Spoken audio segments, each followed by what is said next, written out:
When we delve into the annals of history, we find the roots of mechanical engineering deeply embedded in fortification engineering.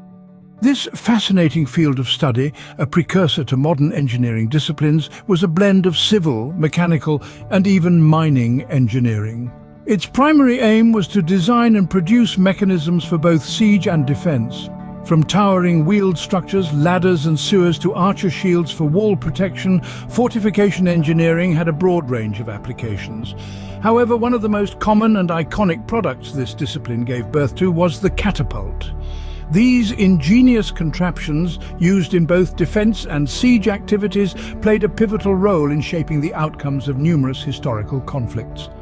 Catapults, with their simple stone-throwing mechanism, were not just tools of destruction, they were also a testament to the ingenuity and resourcefulness of our ancestors.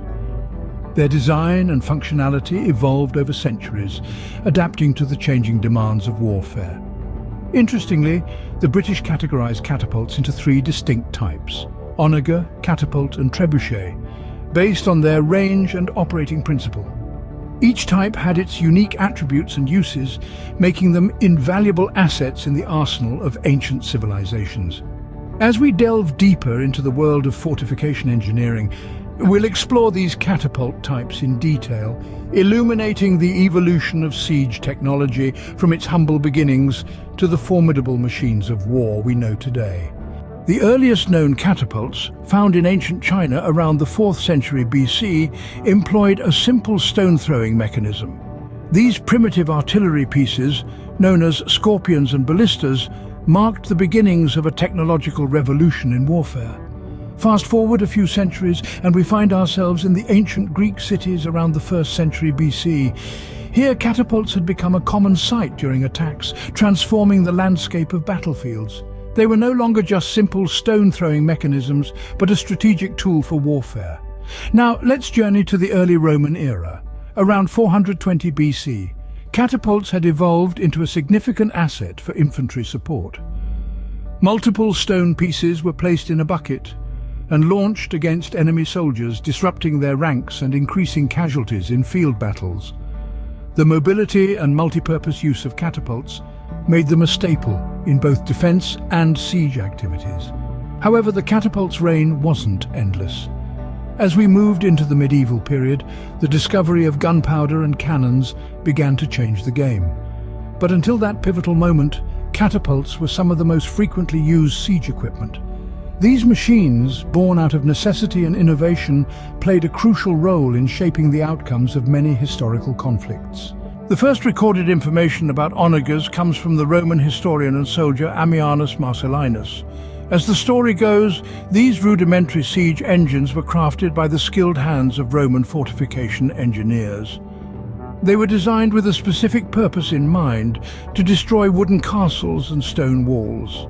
To achieve this, they used larger, longer range and heavier stones than their predecessor, the catapult. The onagers were divided into two categories: the onager and the heavy onager. The difference between the two was simply the size of the bucket used to house the ammunition. It might seem insignificant, but this minor adjustment had a major impact on the battlefield. The introduction of the onager is often credited as one of the key factors in Rome's military successes against the ancient Greek city-states and Carthage. Over time, these powerful machines were modified, captured and replicated by various civilizations. By the dawn of the early Middle Ages, onagers had become one of the main pieces of equipment used in castle sieges. Onagers became one of the main castle siege equipment used by various civilizations until the early Middle Ages. With the advent of stone wall methods and multi-walled castles during the Middle Ages, catapults had to evolve, leading to the development of trebuchets. These advanced catapult systems were designed to launch heavier, longer-range projectiles, a necessity in an era where wooden fortifications had given way to formidable stone structures. The story of the trebuchet begins in China, where the first models were conceived. From there, the technology spread across the globe, reaching Arab territories and eventually the Byzantine Empire. It was from the Byzantines that Europeans learned the art of the trebuchet, incorporating it into their own warfare strategies. These formidable machines became a staple in the sieges of castles and cities, their imposing silhouettes a testament to the engineering prowess of the time. With the ability to launch devastating payloads over great distances, they were a game-changer on the battlefield. Until the discovery of gunpowder and cannons, trebuchets were the primary siege equipment used by all civilizations, and they are the type of catapult most commonly depicted today. Despite their effectiveness, the era of trebuchets was not to last. The discovery of gunpowder and the development of cannons marked the beginning of the end for these medieval siege engines. Cannons could fire further and more accurately, making them a superior choice for both attacking and defending.